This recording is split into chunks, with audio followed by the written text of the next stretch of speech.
Hey guys, how's it going? Today I want to take a look at Parivison and their road to TI and at TI. Specifically, there's a lot of hype around Satanic and his stats. I wanted to look into that, see how it works. Is it really worth the hype, or is it just show business? Alright, so at TI this year, Team Vision played 4 series. We can see the drafts here. But before we go into the TI itself, we can go back a little bit and remember that Team Vision went through the qualifiers to qualify to TI this year. So these were the close qualifiers where they played Virtus.pro for their slot. If they lost to Virtus.pro, they would get another chance playing against Huligani. But they did win against Virtus.pro. The interesting part about this series was that not only did they lose the first game, also the drafts are kind of similar to what you would see at TI right now. I mean, there are some variations, like you don't really see Meepo or Silencer, but other than that, there's a lot of similarities. And it was 2 months ago, so in some sense, the meta is kind of similar to what it was. Not exactly, but at least the first group stage at TI is inherited some of the previous meta developments. After they qualified at TI, basically 5 days ago, they played against Team Resilience first, a Chinese team, and then against Team Falcons. There was their second series. They lost a map in both, so you can see kind of their start to TI at the qualification match, and then to first series. They did lose a map in each. That already suggests that there's something going on with beating them. Like it's possible that they're not just unstoppable. There's no way to take a map off of them, etc. I don't really want to go into detail how they lost those series.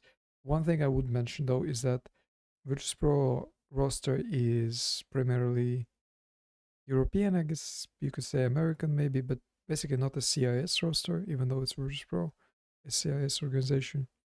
Team Resilience, obviously Chinese team, also not CIS team, and Falcons, also not a CIS team.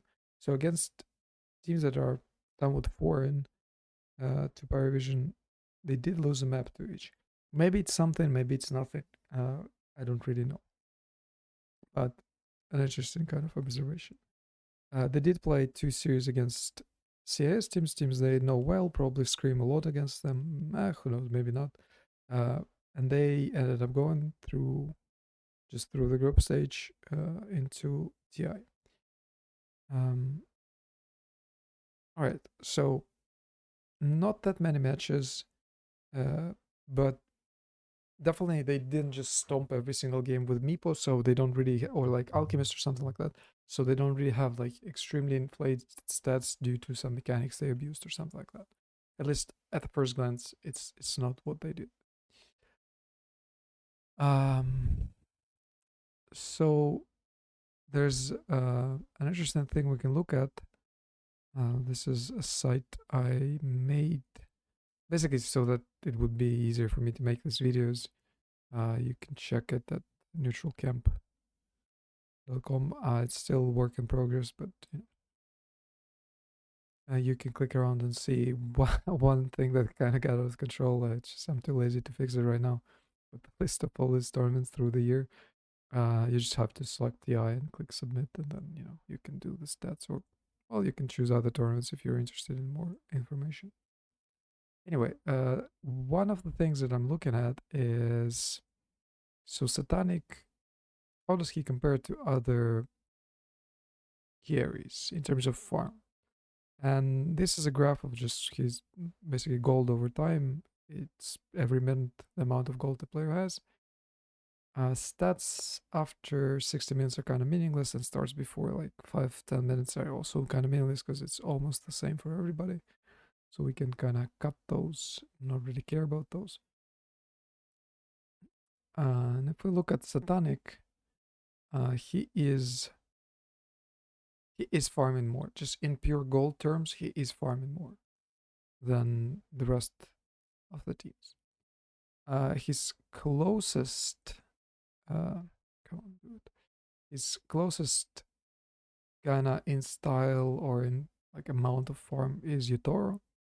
Uh, Everybody else is kinda lower than that, and if you compare them to Skiter, especially like Satanic to Skiter, it's pretty clear like there's this like form discrepancy.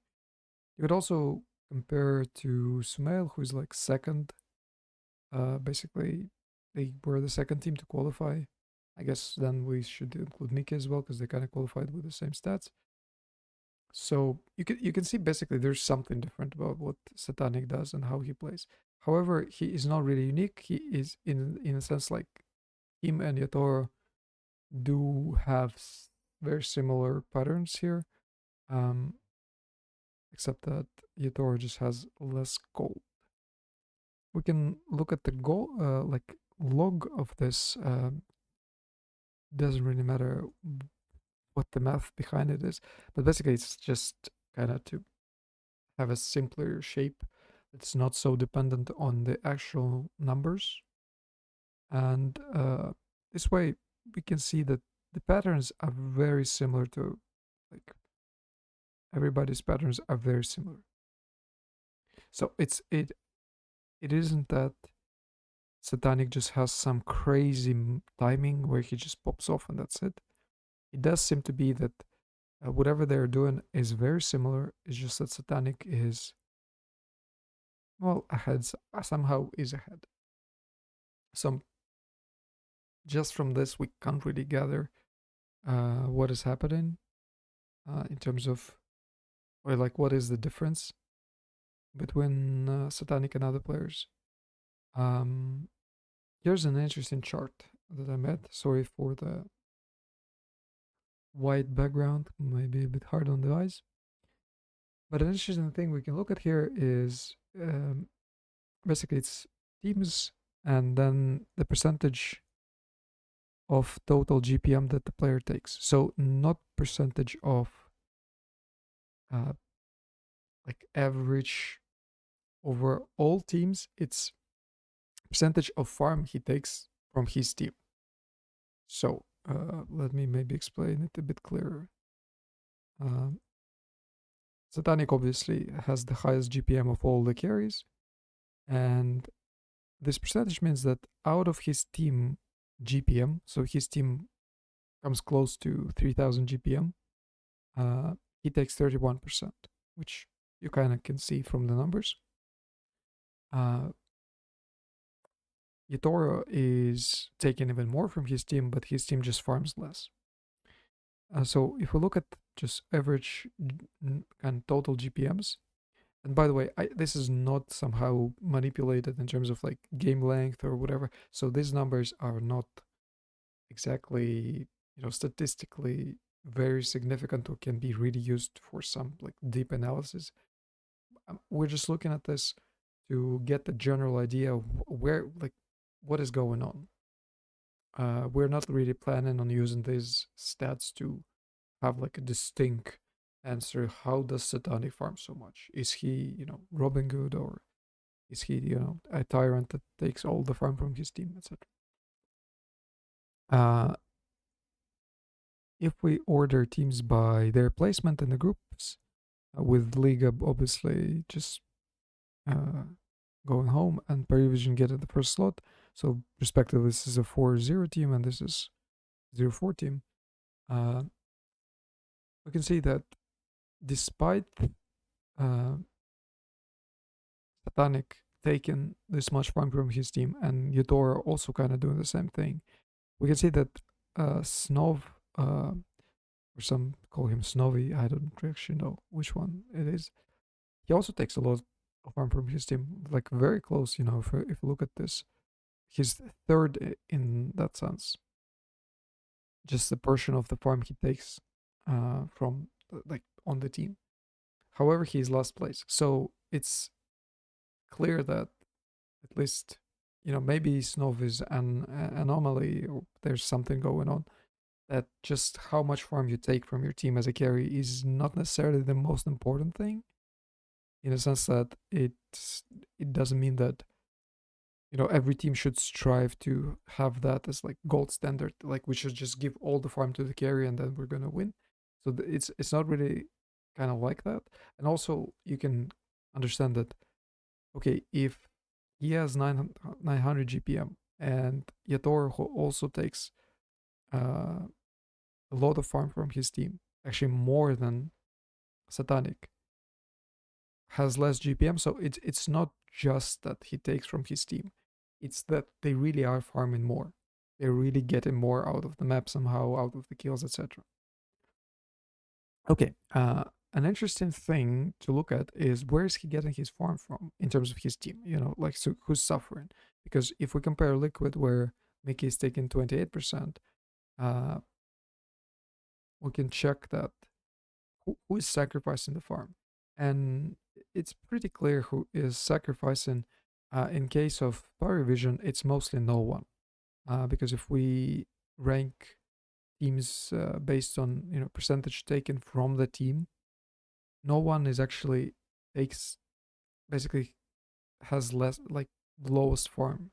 And interestingly enough, Yator and Laurel have the same dynamic, so it's pretty clear that uh, at least portion of this farm comes from mid players not taking as much. And Cheer Junior has the same idea with Watson, and so this is not kind of just a bizarre thing that Parivison do. There's at least several teams that do this. Uh, mm, Maybe they're taking it to the extreme. Hard to say, but there's some kind of pattern here. As for example, if we go to, and by the way, it doesn't mean that no one doesn't get farm. That's kind of maybe the reason, maybe that's the real reason why Parivison are so successful, is that you can see that no one is still above average. So he takes less from his team, but he is still above average in farm. Lorinov, well, you could have guessed, but Lorinov is like pretty crazy. Lorinov farms more than Skiter and farms the same amount as Sumail. So, like it's pretty clear that when it comes to Nigma, they have this like dual core lineup where Lorinov is playing a different kind of mid role than No One and GPK, etc., etc., or Chira, and so on. So one thing to note is that although No One takes very little farm from his team, or like least farm from the team, he still has higher than average GPM. Again, suggests that in general, Parivison are just getting more out of the map, more out of the kills, so they're just having better games. All right. When it comes to offlaners, a very interesting thing actually is that uh, really the teams that are out have the greediest offlaners. Uh, so these three teams are out and they have the greediest offlaners. Uh, Falcons and Yandex kind of stand out and then one win. So in general, does seem that it's not like a very not exactly the meta for greedy offlaners, or at least greedy offlaners haven't been that successful uh, so far. And if you like this type of content, I think I'm gonna make a video like in the next 2 days, hopefully before TI playoff starts, about the meta and maybe something we can expect to come out. All right, so we can kind of say that offlaners are not the ones who are sacrificing to the benefit of the post 1 players. When it comes to post 4s, again, pretty greedy, like the greediest post 4s are out. Maybe it's a function of the fact that their cores are doing so poorly that they just end up with more farm. Hard to say. Planet is certainly a standout player because he has the highest GPM of all the cores, of all the post 4s, even more than 9 class, whose team is actually up by like what 15% in terms of pure GPM. So Planet is definitely a greedy post 4. But again, when it comes down to Pos ones. When it comes down to pos ones, it does seem that pos fours are not exactly the ones that are suffering, but a little bit. So, so far it's kind of really pos twos that are given away form, and then a little bit from pos fours, and uh, not so much from the pos fives. As you can see, Ducalis uh, isn't really nearly the lowest. King Jungles, Kataomi, Paladin. So basically, one distinctive kind of thing I think we can notice is that uh, carries that farm a lot tend to have mids that don't get as much. And then everybody else just contributes a little bit. A very interesting kind of dynamic, reverse dynamic here is for Falcons, where Skitter is the lowest carry in terms of percentage from the team. Not in terms of GPM again, but he's way below average. He's lowest in terms of his share of the gold, uh, and one of the beneficiaries is actually snaking. And you might think, poor Skitter, how come he's so poor? But believe it or not, it was kind of the same deal here. When everybody's talking about Falcons having a sacrificial carry that Amar takes all the farm, quietly snaking has been, like taken, taken farm. So it's not a new phenomenon. That this is how they play, and snaking invests that gold into mostly like pipes, drums, stuff like that, and maybe like Solar Crest for Skitter, etc. But it's an interesting like reverse dynamic where your carry doesn't farm as much, and then your post 5 gets bigger. Amar is a little bit greedy here. Probably, I don't think he's the greediest. Yeah, I think it's like the three cores. I mean, the three. Although the difference between WS and Amar is kind of small. Okay, so this is the general kind of table of stats. I mean, it's a little bit maybe too far because we're also not getting extreme sort of good answers to our questions. Uh, but one thing we're getting is that there's a lot of kind of back and forth in terms of like Scam, who is out, is a very greedy post 5. Snaking, who is in, and one ATI playing like this is a very greedy post 5. Uh, we have uh, that's wrong. We have Snowy, who is out, got last place, also a very greedy carry player. So generally, we can say that the different styles work. It's not really clear how to distribute your farm, but it does seem that Parivison are kind of figured something out in terms of just generally the amount of farm they're getting, and the distribution is not exactly obvious, because you would think that the team that wins, uh, basically winning, getting a lot of gold, you kind of expect mid to get like big portion of it. But as you can see, it's actually Notice who is getting more. Like Notice has more GPM than no one, not by much, but still. And then Nine Class and Ducalis are also above average in terms of just general GPM.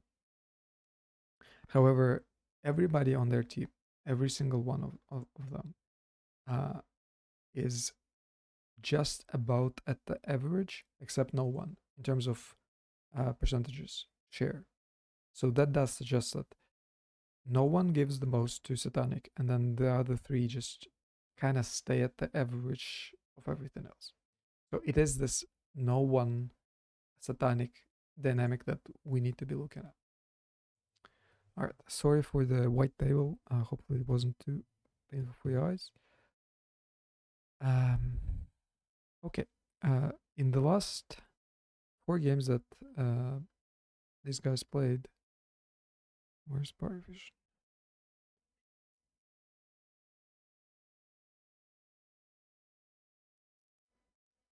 Hopefully I'm recording because it's 20 minutes looking at the tables. Yeah, I am. All right, so no one played 4 games of Earth Spirit. And well, you know what? Maybe that's the reason. Maybe that's the reason why the GPMs are like that, because they're specifically doing that. However, as you can see, 6 games that they played, basically, once it's the way they stabilized, is that no one was playing all these kind of weird heroes. Weird in the sense like this hero, then this hero, then this hero, then this hero. And then it's just like dawned on them, okay, let's just play this. And I think for anyone watching qualifiers, TI, before that, it was pretty obvious that her spirit is strong. It's very strong. And so is Ember Spirit for several reasons, but these heroes are um, full on meta.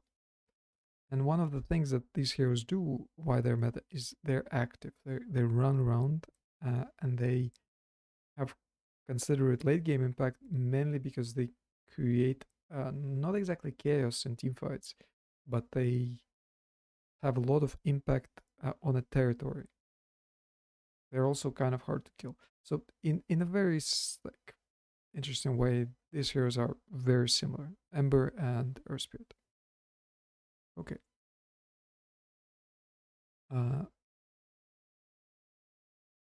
what did I want to look at? So we have this game by Satanic, where it's the last game they played. They won against Team Spirit, and we have not exactly the same, but a very similar game by. Come on, dude.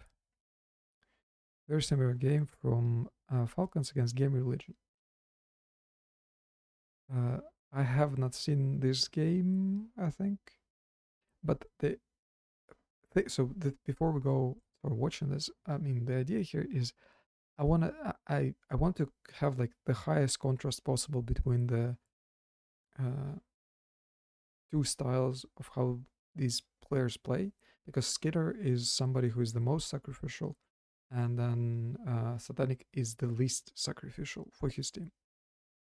These games kind of work nice because it's very similar lineups for teams that I'm going to be looking at. They're playing not similar, but maybe similar lineups. Not exactly, but kind of maybe something. Uh, I can't say that this is going to give us definitive answers, but hopefully we're going to get some kind of an idea of what's the what's the difference between these two players, and like maybe that will let us kind of understand how Satanic achieves those numbers. Please load Dota2.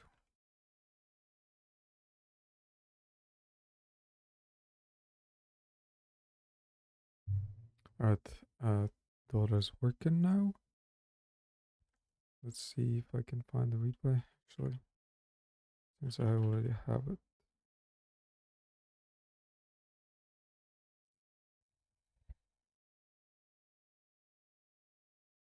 Some issues earlier today downloading replays. Turns out it was a very bizarre issue where uh, I had an outdated 7-zip that couldn't recognize a different format of uh, archive, because you have to download replays directly from the Valve servers. You can't do it in game unless you're somehow routed towards Chinese servers, I guess. So basically, it's a hustle. And interesting enough, it wasn't going to be a hustle. It was simply because I had like an outdated program. It just, I guess I installed it way long before. But that's part of Dota, and just everything is like, I mean, I hope you're seeing this right now. Like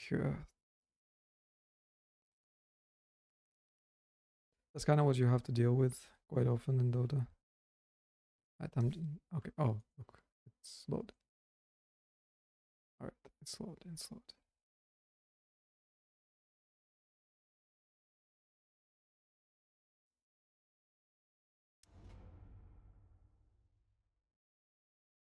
seconds remaining. I could argue that it might have been my, PC, but quite often it just loads really fast and no problems happen. So, all right. So what we're gonna do is first we're just gonna look at skiter and try to just Are you ready to have some fun? kind of watch the first the match won't load, obviously. There's a trick you can do kind of to load matches. You just need to load the one match before that. For some reason, there are no breakdowns in the game. I guess led to replays. But basically, this game, it wasn't a stomp despite Falcons losing. Excuse me. Despite Falcons losing, but it wasn't exactly a stomp.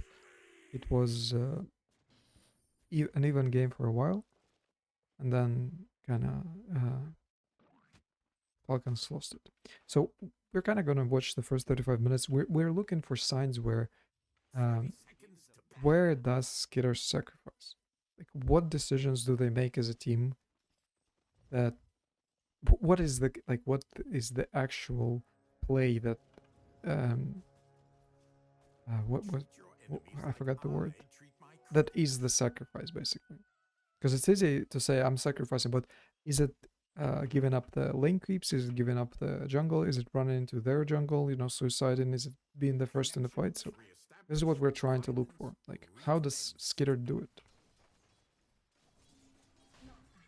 And because it would be quite hard to understand it just from watching skiter playing, we're gonna try to kind of later look at how Satanic plays and see if we can spot the differences between what they're doing.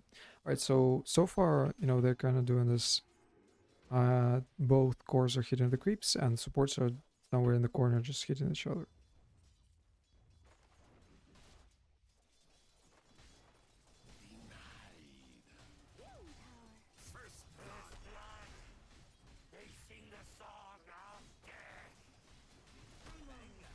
So it could be already, an interesting thing where snaking is just not hitting the starter, and somehow that allows him to do something. I don't exactly know,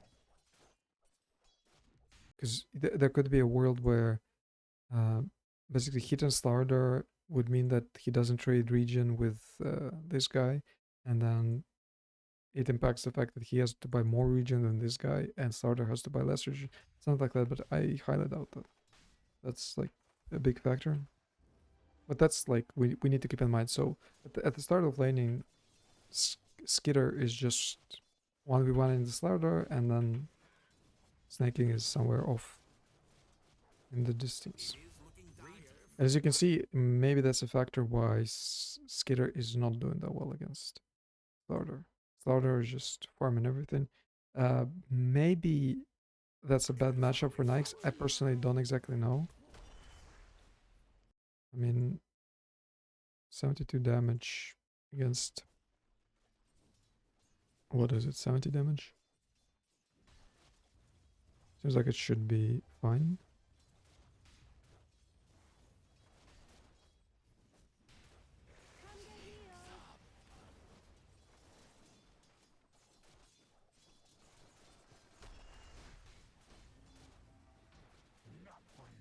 It's not like skiter is getting harassed out of the lane or anything like that is happening, but overall it's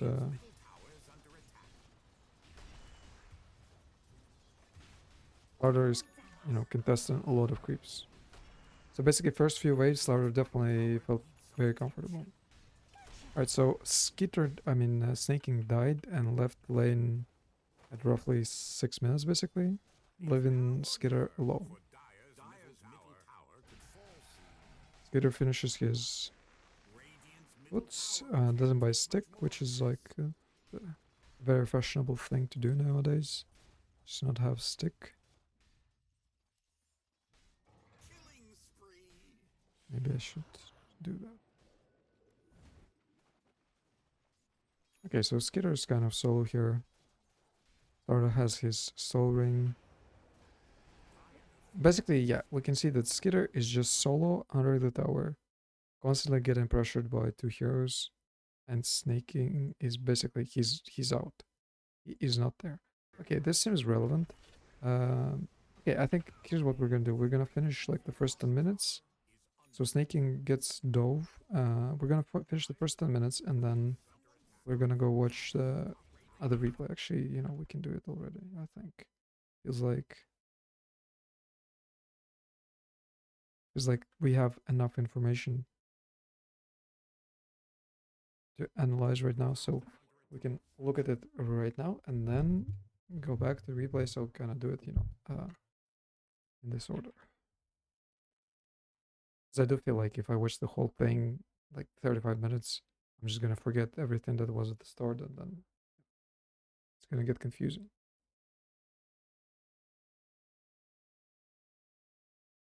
A little bit more of a loading screen for you guys. Well, last time it worked and loaded, so hopefully same thing happens now. I could, of course, pause for this so you don't have to wait, but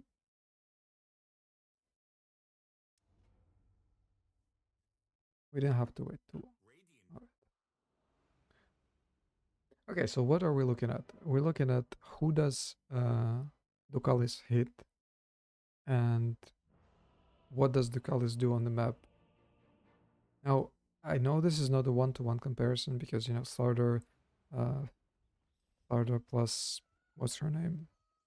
This girl. Forget who it is. Dark Willow is not the same as Ringmaster, I guess, or Hoodwink and Largo. It's different. Largo kind of has slightly different gameplay. Or maybe very different gameplay. I don't exactly know how to categorize that. But we're still trying to kind of get a sense of like how does Ducalis, you know, interact with Skitter. I mean with Satanic.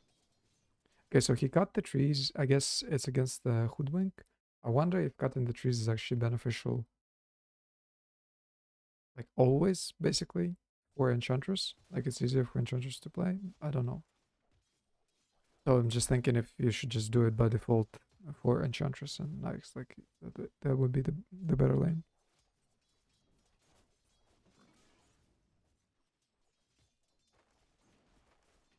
Okay, so this laning definitely is different where the two supports are fighting way more in lane than, you know, somewhere to the side. So far, I can't say that Ducalis is doing any more damage to the enemy offlaner than what Naix was doing.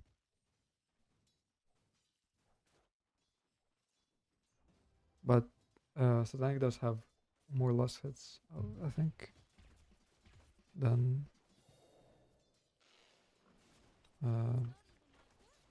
Skitter. So he went and got another creep. Now they're kind of denying together. So it does already seem like Ducalis is way more present in lane than Snaking. But I think the big thing was for us is that Snaking died and left at around 6 minutes. We're gonna see what Satanic does. Okay, so Satanic is definitely like already getting more than what Skitter was getting. I don't know if it's just a matchup thing or really just skill difference between the players, or maybe just luck. I don't really know. Maybe like Enchantress creeps matter more. Okay, so here Enchantress comes with different creep and pressures this guy on Largo. Now, it doesn't seem that this wouldn't be possible against Slaughter, although I think he has better stats than Largo. And that's definitely like already a difference maker that Snaking rotated in such a way that he pressured the Largo and didn't die. I mean, Ducalis. I keep basically, you know, it's the same heroes, and like 3 of the players have the name starting with an S, and it's like Satanic, Snaking, Skiter. It's like hard. Okay, so it does seem that like the trading is better done by in this lane. I can't really tell you if it's... What's the difference maker here? Maybe it's just the heroes. I really don't know. But I highly doubt that this is like the reason why Satanic has 900 GPM every game. However, I think it probably does help. So roughly around same time, Snaking died, Ducalis dies, and certainly Satanic has easier time hitting back on Largo than you would on... Okay, so this is the biggest difference so far, that despite both supports dying roughly at the same time, Ducalis came back into the lane. Now this could be, again, due to the fact that they are thinking that Largo is... You can bully Largo, but you cannot bully Starter. But to me, I don't know. I've seen a lot of bad Slaughter games where Slaughter just gets nothing. So this is a different decision. I guess it also kind of revolves around Hoodwink not being here. Okay, so they kind of trade the Wisdom Runes. 9 class dies. But certainly is, you know, relevant that Ducalis is here with the creep, and they're like kind of trying to punish Collapse for being solo here. So this is like a totally different scenario in terms of how Satanic is being laned and how Skiter is being left alone.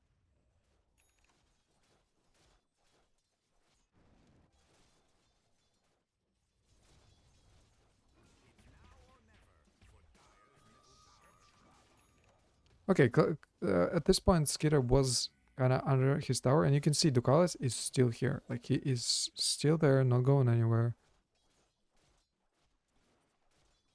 Just standing near Satanic with a creep. Kind of farms a little bit of a jungle.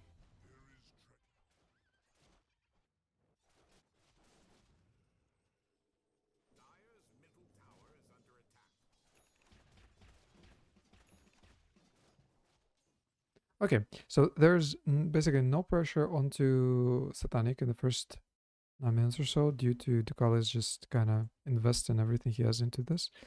We're gonna go back again, and we're gonna look at what Skiter was doing after that. I think that's the right demo.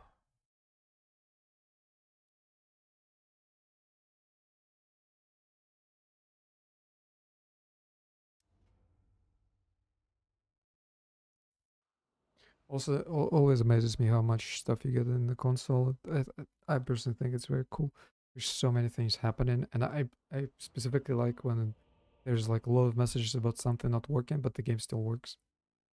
To me, that's like really crazy.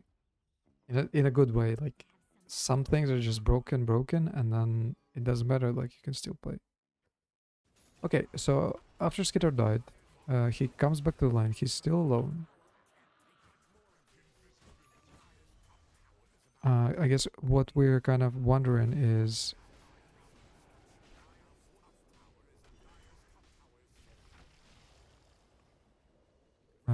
maybe we can see the mid difference now. Like, okay, so they're just killing Skitter and nobody cares.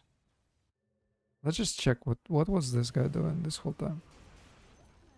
So roughly right now, Slardar starts diving him.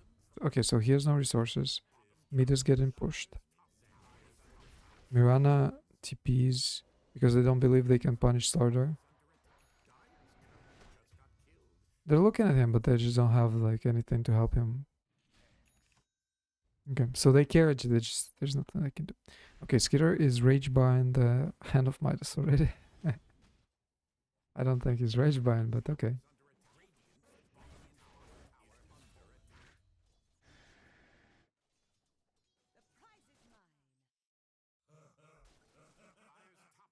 So far, it does seem like nobody's just gonna come to Skitter. Like, Skitter's just on his own, doing his own thing.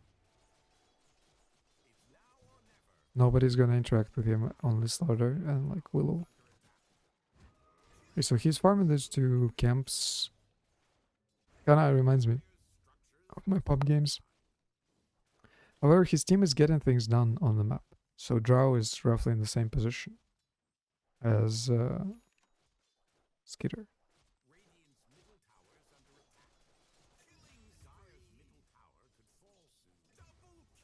He kinda gets, I guess, space through that. He went for Midas. Interesting choice. Uh, he gets space through that, fight here. So they're fighting here, and so he can do all of this. The unfortunate part, I think, for this is that, like, there's actually no pressure on the enemy that he's farming this way, and that, in a sense, like, maybe Midas is a problem, like in a very long game, but I'm not sure, because you can see that despite the dire rotations towards here, all Skitter managed to do in that time is just farm up here and kind of push the wave so the Drow can take it. There's really no threat here. And this is probably really coming from the fact that Slardar is doing really well. There was nothing invested into the Slardar, kind of keeping Slardar small. So any type of like aggressive play is just, it just feels like, if you're Skitter, it just feels like, well, there's not nobody I can kill. I can only die. So I just have to farm and farm and farm until I have all my items. This guy has a heart. So really all he is here is just bait for, rotations and then try to rage and TP out. But then of course there's Sarda who can stop that.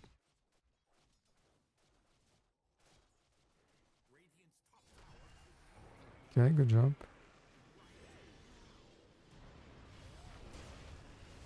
Okay, so Skitter bait's a pretty good fight. Unfortunately, really good spell casting from Mr. Bignum, I think.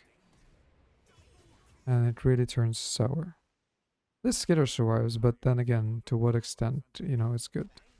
As he has Midas, no Radiance, he's not really amplifying his farm. He's keeping up with Drow, which is good, but there's no farm amplification happening.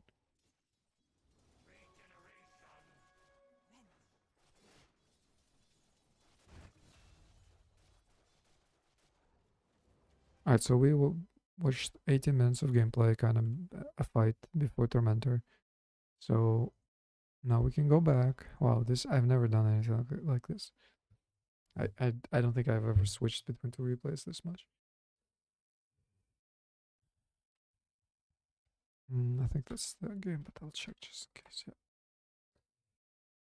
Okay, so we want to watch now. We want to watch Satanic from 9 minutes to 18 and try to figure out what is he like. What are they doing around him? Already feels like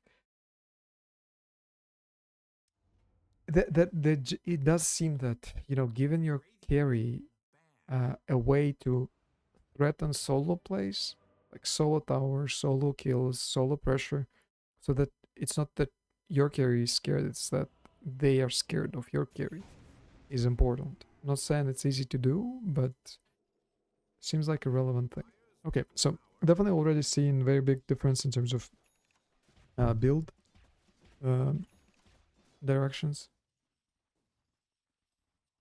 I mean, totally different games, by the way. Like, I'm not saying this is like good or bad, Satanic good. I'm just like looking at this, wondering if Skitter could have played the way Satanic plays with the Collies against Slardar.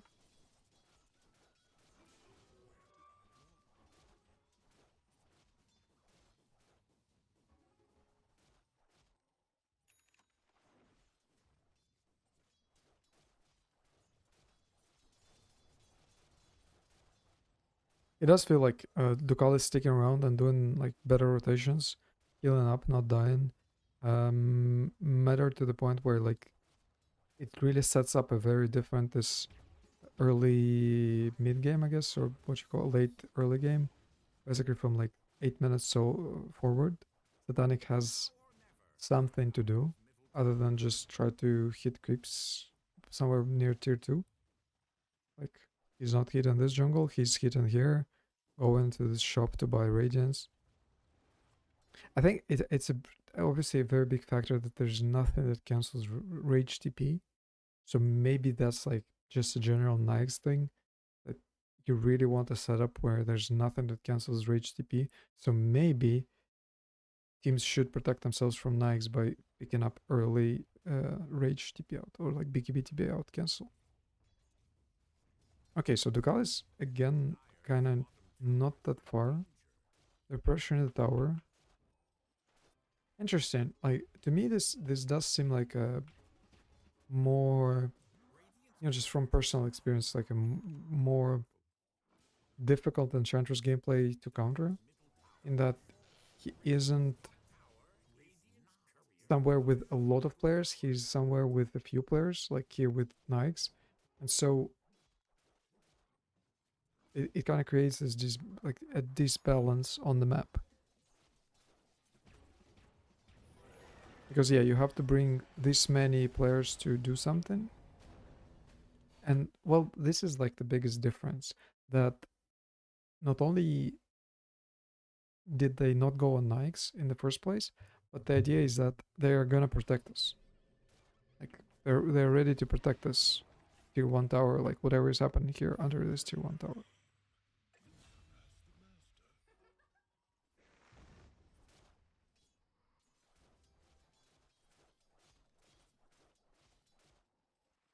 Okay, so he has the Radiance.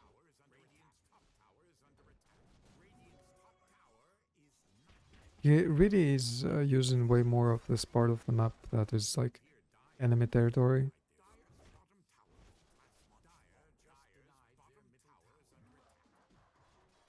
He is still behind Draw Ranger, so Draw Ranger is having, a better game. And that is, I guess, that is sort of the payment that your carry does well, then the enemy carry also is going to do well, because the other game where we were watching, it was the reverse of that. Both carries were doing poorly. And it was also Naix and Draw. So I guess that's like the mindset thing. Now, if we are to believe that the carry matchup is Naix favored, then kind of clear Parivison should be happier with this. But it does seem that, um, at least for Parivison, their goal is, we want this guy to, have to be a threat at all kind of times in the game. It starts at, as we respawn, it starts, and then that's it. We're not really giving him up. That's our gameplay.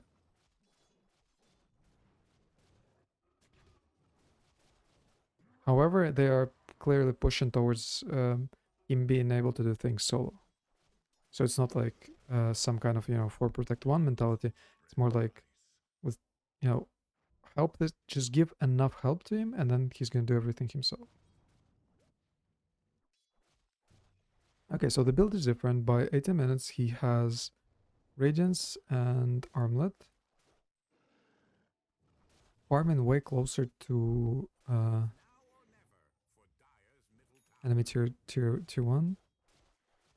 Kind of interesting enough, he's in the same spot Skiter was. That small fight that broke up here in the other replay. Okay, but in this case, they're actually going for their own kind of attack. Okay, so the team fight is happening at roughly the same time. And you see, like, this is, I think, the biggest difference here. In the previous game, we saw Naix being the front. So that's maybe part of how Skitter sacrifices. He was in the front. He was taking the pressure on himself. Here, it's Ducalis. Every time, it's Ducalis being in the front. Okay, here they're going in onto... Okay, diving pretty deep. Okay.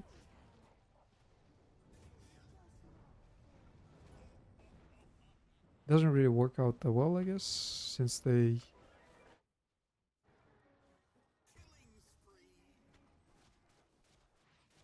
did lose 2 heroes for 1. So that wasn't good.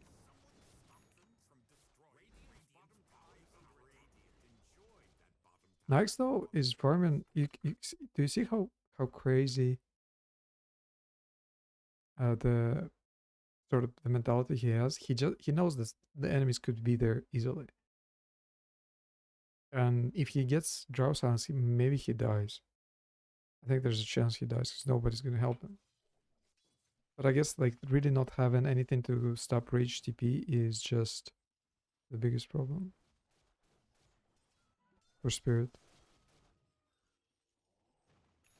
So this could be another thing that, adds a lot to the GPM, is just really picking the right hero, not playing wrong heroes in basically right hero for the right game.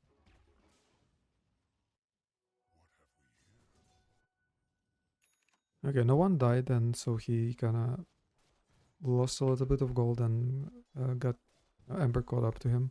Nobody's going for Tormentor. All right, well, since we're already doing it, let's do it again.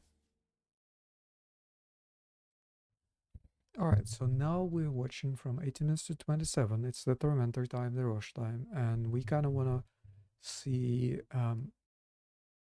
how does Skitter's build develop and how they structure fights. Because despite all the difference, it's still a fairly similar lineup for Falcons. I mean, 3 heroes are the same. So gameplay should theoretically be not that far away.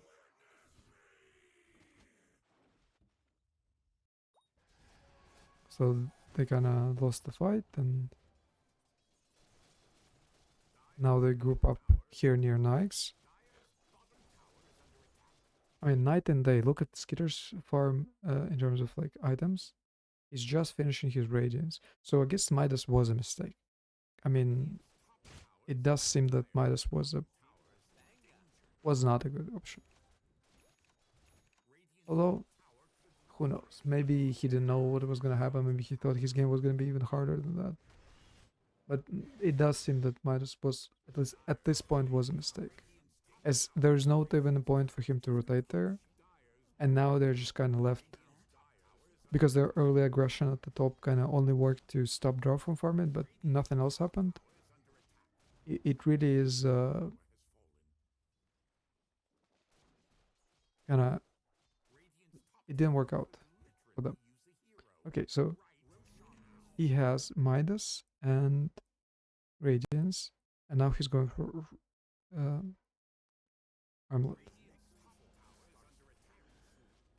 And Satanic at this point was already going for Manta, which is important against Drow because it does really help you a lot. The Manta. Other than that, the farming pattern seems kind of similar, but I'm not a specialist. Also, again, where nobody's really going for the Fermentor. Okay. He gets his Radiance, instantly joins the fight. Pretty good. He gets a big kill. Some missed spells here. Gets a double kill. Pretty good.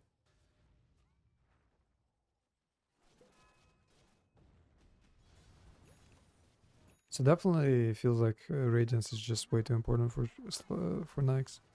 Maybe shouldn't skip that early.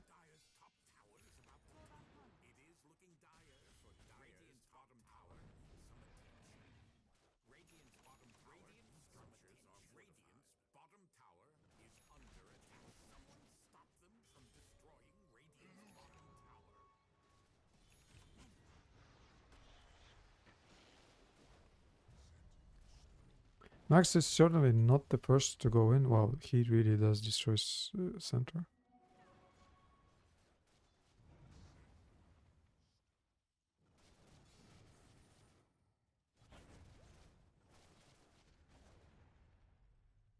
Similar build, except there's the Midas. Yeah, we kind of wish this part, and there's nothing really that's happening. Except, Game Religion kind of throwing. So, if anything, Naix recovered. I don't know if he would have went the Midas build against Spirit, for example. So maybe it has something to do with respect towards the other team, like what he's thinking about the other team. But it does seem that Midas slowed him down a lot when he's already been sacrificed. Maybe just persevering and getting the Radiance slightly earlier is the play. Not a Naix player almost at all, so wouldn't know. But it does seem like Skiter also has made a decision that sets him back more, despite thinking that it would actually help him catch up. Okay, so we've seen that. Okay, so he has Manta. This does seem like a crucial point to have Manta, because at least in this game specifically, you can see that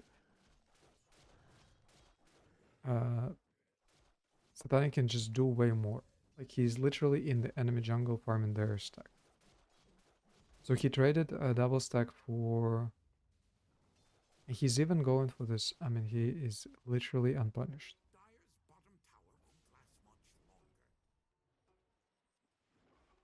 This is very interesting because Skitter was alone at the beginning of the game. Danik is now alone at the middle of the game. And maybe that's the mindset that they have.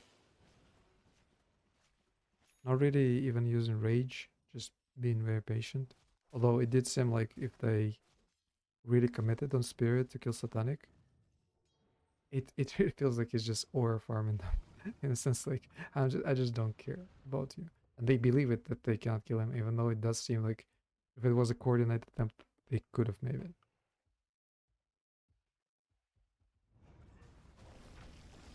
Okay, so they find they go for... I remember this. I remember watching this. I'm going for Rosh and thinking, okay, this is weird. But one of the kind of strats that people use nowadays, would not recommend using it in pubs. It's probably gonna fail horribly. But you start hitting Rosh so that the enemy comes, and then you fight them instead of hitting Rosh. So you're kind of hitting Rosh with the idea of, we're not gonna kill Rosh. We're just actually gonna fight the enemy. So you don't commit spells. You're just gonna hit them.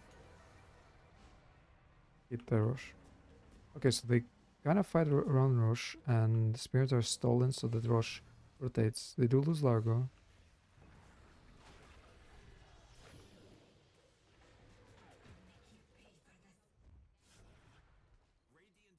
Certainly a good place from Naix, because he is taking a lot of damage in fights. Like, it's just that he kind of understands, like, his that was... I mean, I kind of went really fast past that. But this thing that they did here, so they use Doom, they kill Largo. They kind of lose this guy, but then they smoke. This is actually really cool, the way they use smokes. And you can see him drawing on the map how they want to go. Because what they expect to happen is they expect Spirit to take a static position here somewhere. And they're thinking that there's no Largo, so probably no, they don't have the buyback. If we have the good initiation on the supports, Naix really understands that he's going to kill them. But there's no BKB, so honestly, this guy almost has nags. Honestly, this could go so wrong for them, theoretically. But maybe simply because they understand how Naix functions in this game, it would never go wrong for them.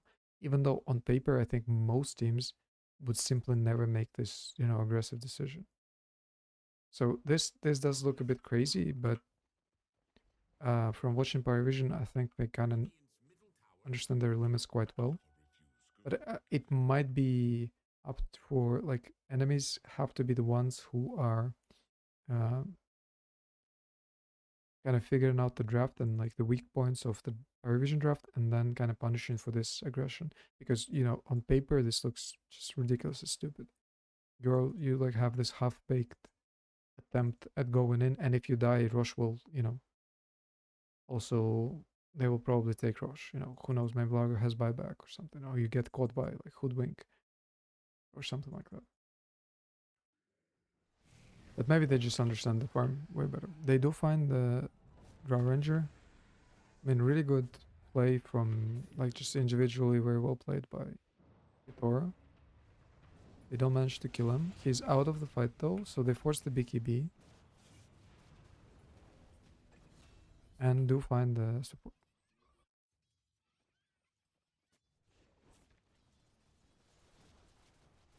Just abandon the idea and go back to farming.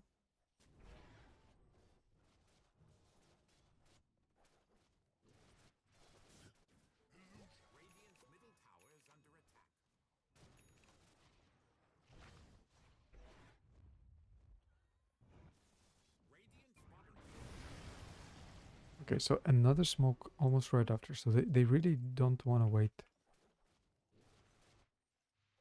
I guess still no Ags. No ult. No ult. So I guess they are smoking for the Doom. This is another very interesting thing. Like,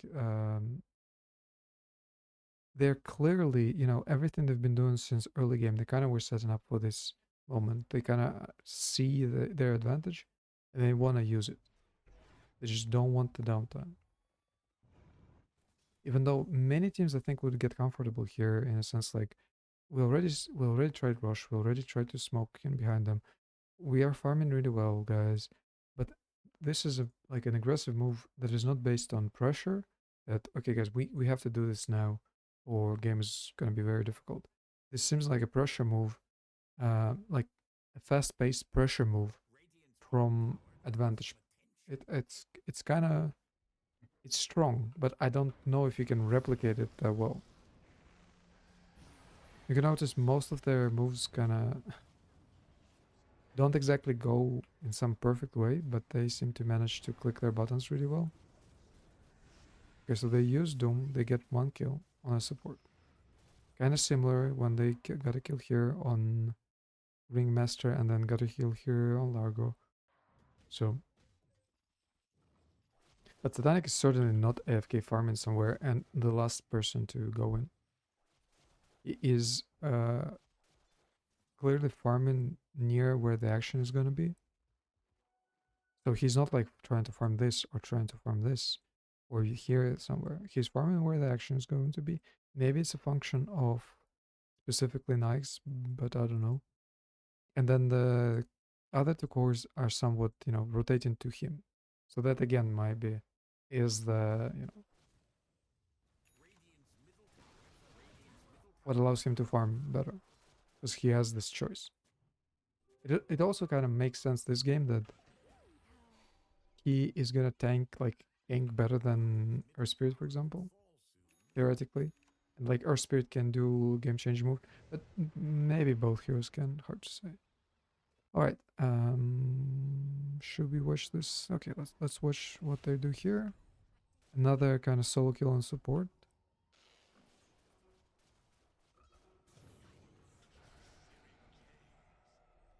Did he not get silenced? I don't get it.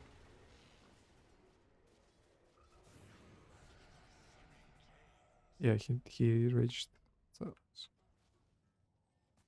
Interesting. He has Manta, so. Okay, so the two supports die. Okay, let's go back. Quite interesting. Oh, it's already been an hour. Well, what can you do, guys? What can it's just card game. Alright, I think this is gonna be the last segment I'm gonna watch. So far, what we see is not entirely different, but it does seem that the key factor was like how step by step it's better for Satanic. Like the organization of his team around him seems to be, well, yeah, it seems to be more like Satanic focused. Are you ready to have some fun? I don't remember what happened. So they killed Santor, killed another support, Fireman.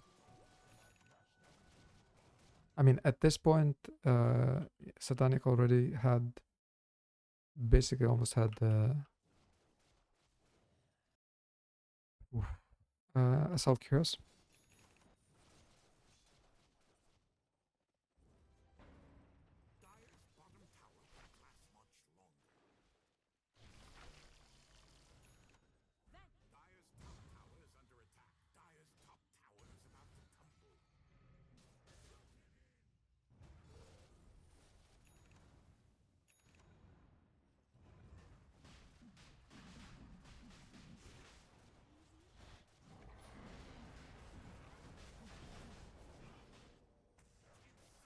This was ambitious, like, he is just not hitting Rush that well.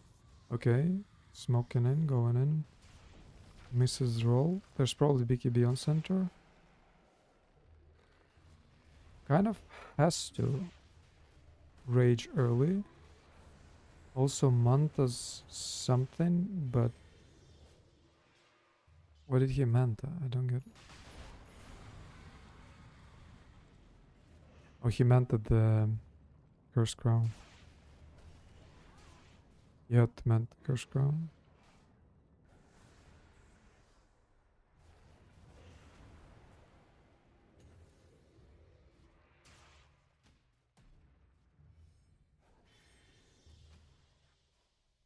It certainly feels like the moment they choose to initiate is way more enemy favored than what Spirit were doing. In the sense that the way, I mean, what Parivison were doing, the way Parivison were going in, it seemed like they were smoking in the moments where the enemy is not grouped up. It was after something happened. And this smoke was directly at the enemy, so this is gonna be a like 5v5 fight, and we are better be ready. And here, like, maybe some unfortunate spell casting, etc.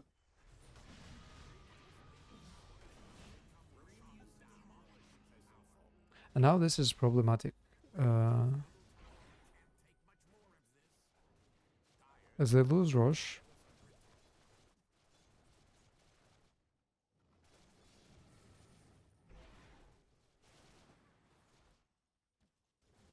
kinda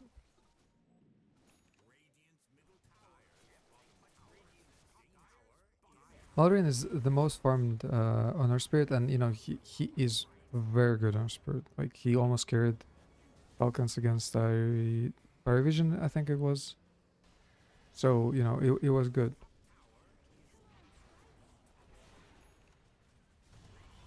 So him having farm is like not exactly a problem.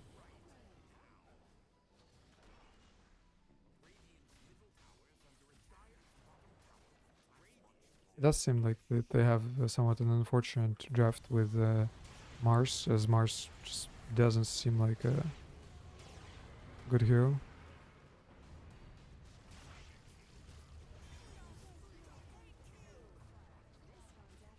They just kind of get outfought. Again, I think it's mostly because the fights that they're taking are, you know, they're all in this like small area, but they don't really have the area heroes. Certainly, this is an area hero, and this is an area hero. You know, maybe Mirana with Dax. You could think that this guy is also an area hero, meaning like he wants to fight in the same area. But I think more than anything, they just want to initiate properly, like these two guys. On the other hand, on the other team, it's really, you know, strong team fights, strong grouping up.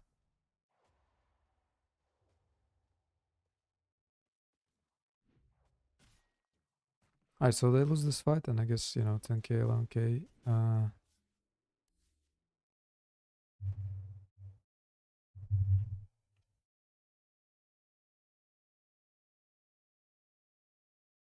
Alright. Was this game?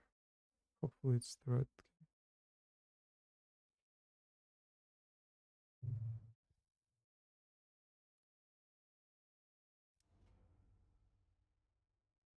Alright, it's the right game. Sorry, I kind of lost it for a second there. You know, it's been hard thinking this whole time. Okay, so this is the gank that we watched. What I was saying about Falcons, it does seem that their approach to smoking fighting is not the same as Parivison. It's hard for me to say which is better. I mean, it's easy to say from these two games because one team is losing, the other one is winning, but it doesn't necessarily mean that one approach is better. It's just maybe execution wasn't there, maybe they really got unlucky or generally made some mistake, drafting wise and so on. Okay, so this we watched. Okay, they get the super kills, and well, this is what you can see. What I like is that it's like prodding, like they're going everywhere all the time. And if the answer would have been for Spirit to group up and try to punish Satanic specifically, maybe it would have done something. But maybe it would actually do nothing. Because it's not like he has some crazy core that you can take a streak over him or whatever.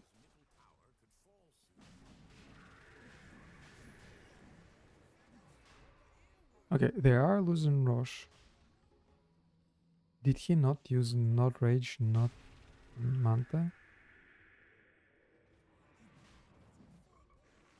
This guy is crazy. Like, he is literally crazy. Look at him. He's just not... He doesn't care.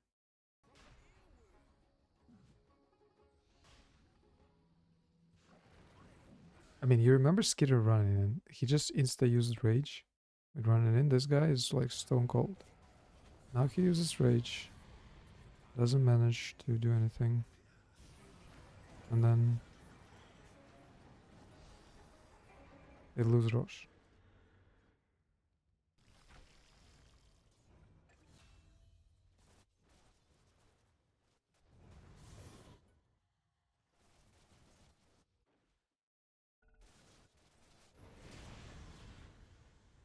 Again, find some kind of kill on the map.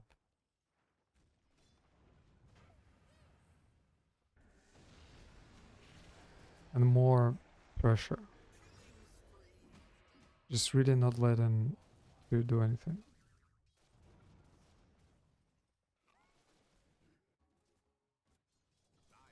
It's quite hard to summarize how they're doing this. I can see it in the game. I can kind of feel it.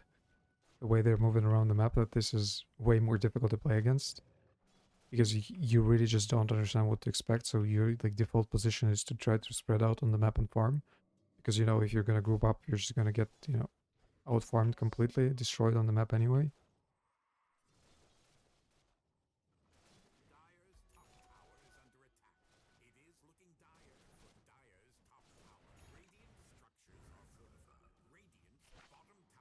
They are being pushed into with Aegis. And this looks like a way more direct smoke than what they were doing before, especially into Aegis. But he does have an MKB, so this is... It seems to be related to the item.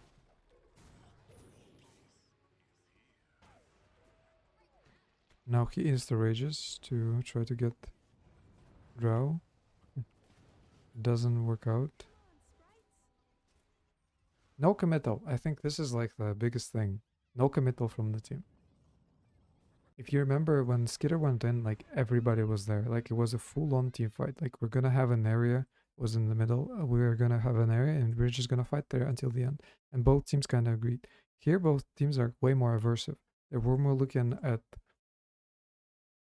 more careful, I guess, with what fight they're taking.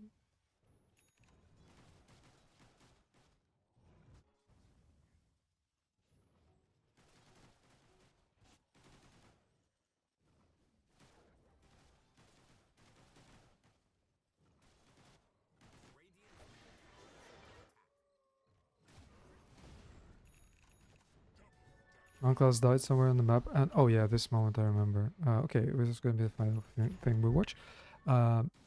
So Naix dies somewhere on the map, and they kind of losing on gold. So this, and you remember, like all game we were watching this, Naix is susceptible. Like he's losing HP fast, and he has to kind of manage his rage and manta properly so that he doesn't actually waste it. Because if he uses it, the fight is just going to be too difficult. So this is not like an open shot game for Parivison. Okay, so here are 4 of them. They kind of have DD on Ember. I mean on Earth Spirit. They get initiated on. And when I was watching this, I'm like, all right, this is your chance. This is where you go in. Like, look at this. Like this guy is, you can see Largo. You can see this guy. You jump in. You go. This is it. You go. But watch what they're doing. This guy BKBs.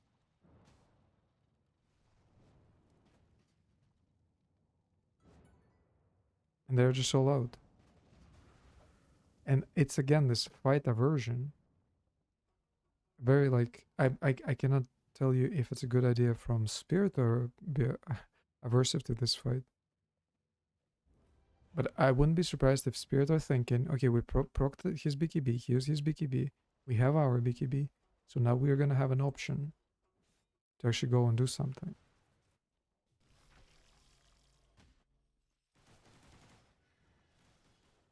Alright, I don't remember what happens after that, but this has been long enough. Hopefully this was something useful. I still don't have an answer how come Satanic farms so much, but I guess we got a little bit of, an idea. It does seem to be, at least in the game we watched, structured around incremental building up of Naix to be able to be active on the map, not having to play as if he is about to die all the time or just not being a threat really. I don't know how much of it comes down to draft, but it does seem that Snaking and Ducalis have different ideas of how to pressure the map. Perhaps Ducalis understands that the early 7, 8, 9, 10 minutes are more relevant for the carry than to be anti-carry. But I guess that depends on the game. We're looking at the wrong match, but it's Dota, so it's like who knows if it's actually gonna load. So yeah, that was Satanic and Skiter playing Naix. Hopefully, again, this was useful. Thank you for watching, and I'll see you next time. GG's.